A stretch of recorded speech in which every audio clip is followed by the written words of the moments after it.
I just watched Tyler Viente, I don't know how to say his last name. You know what I'm talking about. Fold a piece of paper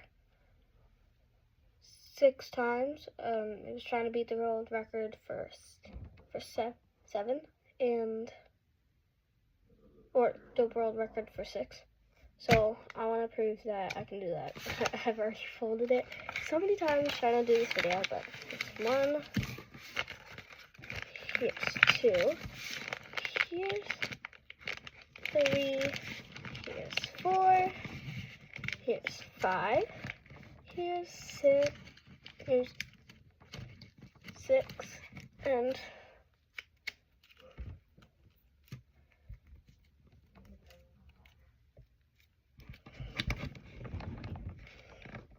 7.